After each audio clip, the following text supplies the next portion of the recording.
प्रिय पाठकों, कैसे हैं आप लोग। उम्मीद करता हूं अच्छे होंगे। मैं अनुज कुमार सिंह, पुस्तकालय अध्यक्ष, आज आप लोग के बीच पुनः उपस्थित हूं। आज श्री अरविंद घोष के जीवन परिचय को जानेंगे। श्री अरविंद घोष या श्री अरविंद का जन्म 15 अगस्त 1872 ईस्वी को कलकत्ता में हुआ था। इनके पिता एक डॉक्टर थे। श्री अरविंद एक योगी एवं दार्शनिक थे। इन्होंने युवा अवस्था में स्वतंत्रता संग्राम में क्रांतिकारी के रूप में भाग लिया, किंतु बाद में यह एक योगी बन गए और इन्होंने पांडिचेरी में एक आश्रम स्थापित किया। वेद उपनिषद ग्रंथों आदि पर टीका लिखी, योग साधना पर मौलिक ग्रंथ लिखे।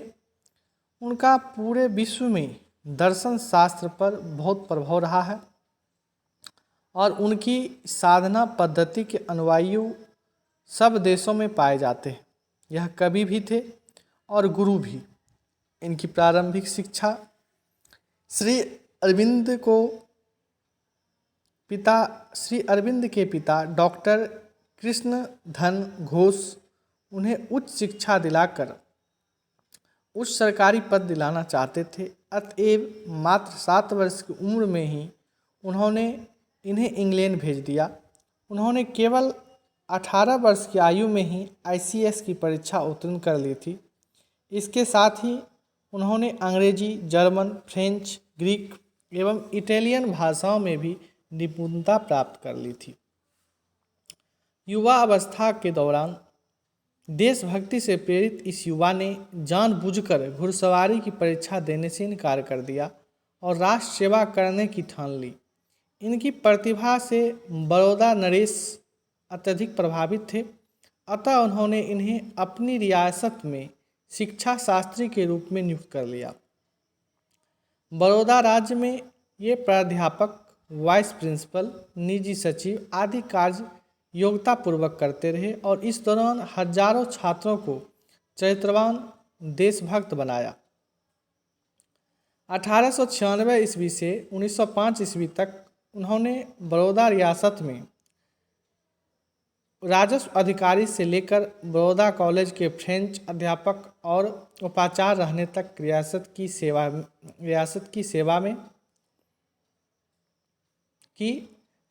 की सेना में भी क्रांतिकारियों को प्रशिक्षण भी दिलवाया था। हजारों युवकों को उन्होंने क्रांति की दीक्षा दी थी। लॉर्ड कर्जन के बंगभंग की योजना रखने पर सारा देश तिलमिला उठा। बंगाल में इसके विरोध के लिए जब उग्र आंदोलन हुआ तो श्री अरविंद घोष भी इसमें सक्रिय रूप से भाग लिया। नेशनल लॉ कॉलेज की स्थापना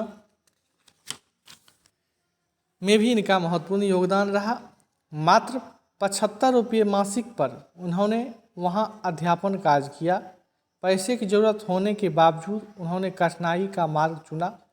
श्री अरविंद घोष कलकत्ता आए तो राजा सुबोध मल्लिक की अट्टालिका में ठहराए गए, पर जनसाधारण के मिलने में संकोच होता था, अतः वे सभी को विस्मित करते हुए 19/8 छक्कू खनसामा गली में आ गए।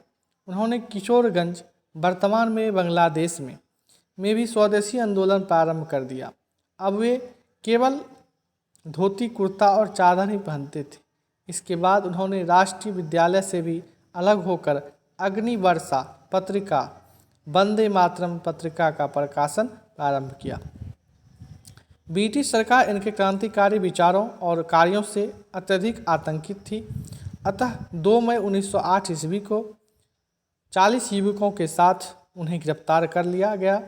इतिहास में इसे अलीपुर षड्यंत्र केस के नाम से जानते हैं। उन्हें 1 वर्ष तक अलीपुर जेल में कैद रखा गया।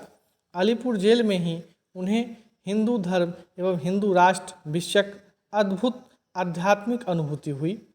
इस षड्यंत्र में अरविंद को शामिल करने के लिए सरकार की ओर से जो गवाह तैयार किया गया, उसकी एक दिन जेल में ही हत्या कर दी गई।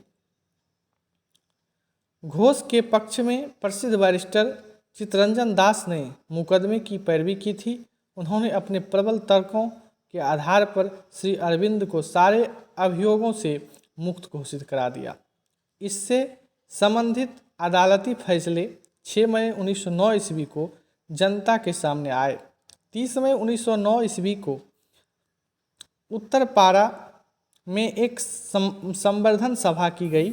वहाँ श्री अरविंद का एक प्रभावशाली व्याख्यान हुआ जो इतिहास में उत्तरपाड़ा अभिभाषण के नाम से प्रसिद्ध हुआ। उन्होंने अपने इस अभिभाषण में धर्म एवं राष्ट्र विषयक कारावास अनुभूति का विशद विवेचना किए थे। उपर्युक्त विवेचन के आधार पर यह कहा जा सकता है कि श्री अरविंद घोष के देश के लिए दिए गए योगदान को कभी भुलाया नहीं जा सकता है। धन्यवाद।